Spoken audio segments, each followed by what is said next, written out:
Hi Amanda and Lizzie. Today I am going to talk to you a little bit about a talk that I went to. At NYU Florence we have this program called the Pietra Dialogues where the program brings in speakers from all over the world to talk to you about something that they're experts in or something cool that they're doing. Last night I went to one that was called Art in a War Zone, Everyday Life in Syria. This was this photographer, Issa Touma, who lives in Syria in Aleppo, and he came and told us about what his life is like there, what the life of the everyday citizen is like in Syria. He hosts and is a part of a group that they call it art camping, where they get together and do art. So they did a thing with textures where they took, I'm sure you've done this as like a kid, you take a piece of paper and like a pencil or something and like find like a cool texture, like if this, I don't know, this part, this meshy part were like a texture, you draw on it and get a cool design out of it.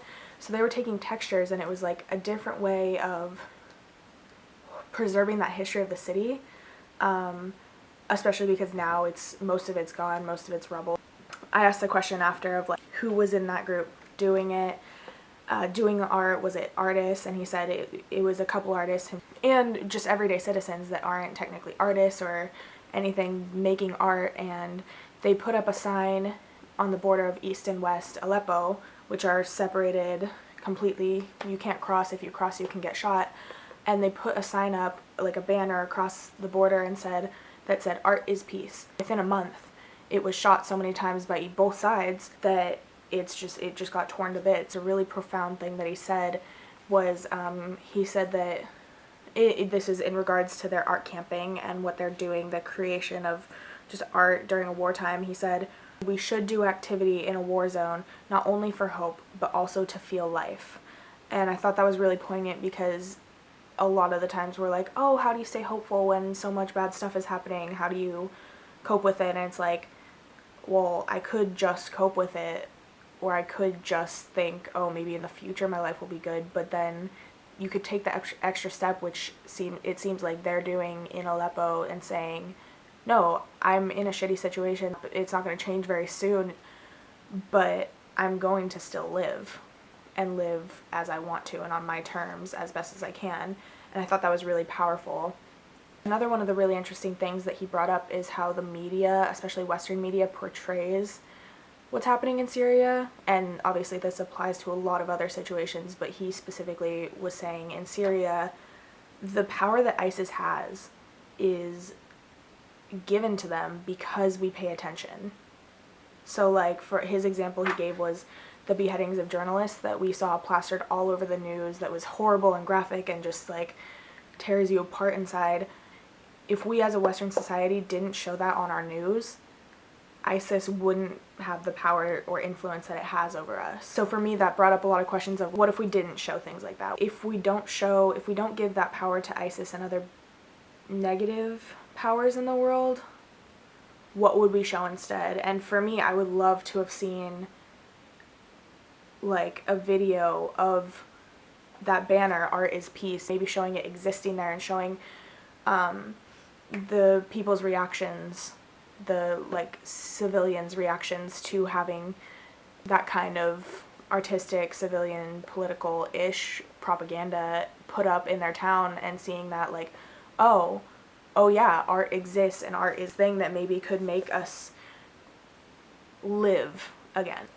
Like if all you're doing is existing and living every day to survive, and I know that that's a reality for a lot of people, and I know that especially in a war zone that becomes the reality.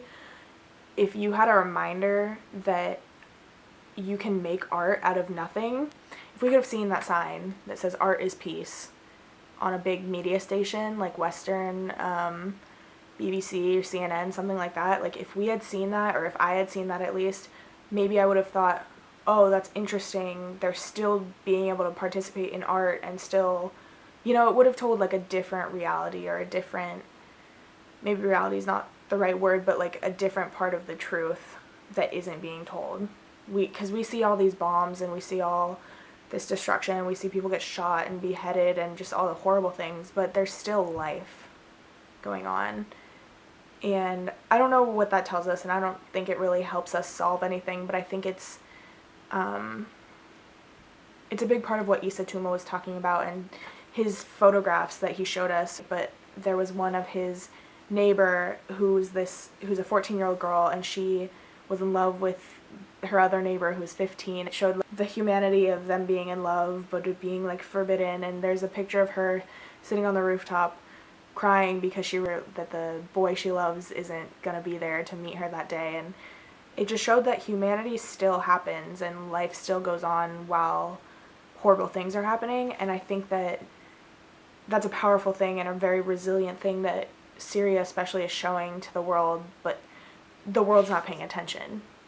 Anyways, there's a lot more that I could say, like a lot more, but I'm gonna leave it at that. I just want to thank Issa Touma. I had dinner with him and a couple other students tonight and got to talk with him a little bit more, and he's great and so thoughtful, and he has a lot to say about Syria. And if you haven't seen any of his art, I'm sure I haven't looked it up because I had the pleasure of seeing it with him in the room and him showing it, but I'm sure if you look it up you'll see it online.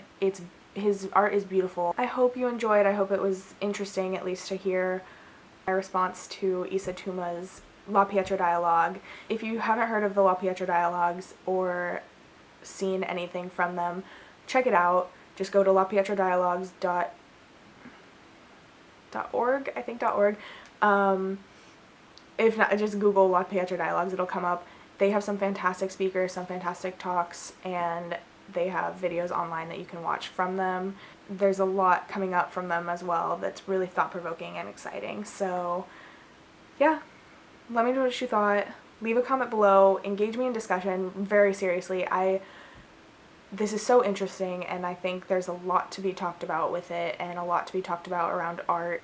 Leave me a comment, like, subscribe if you want to see more of this. I'm really enjoying this series so far. Anyway, bye!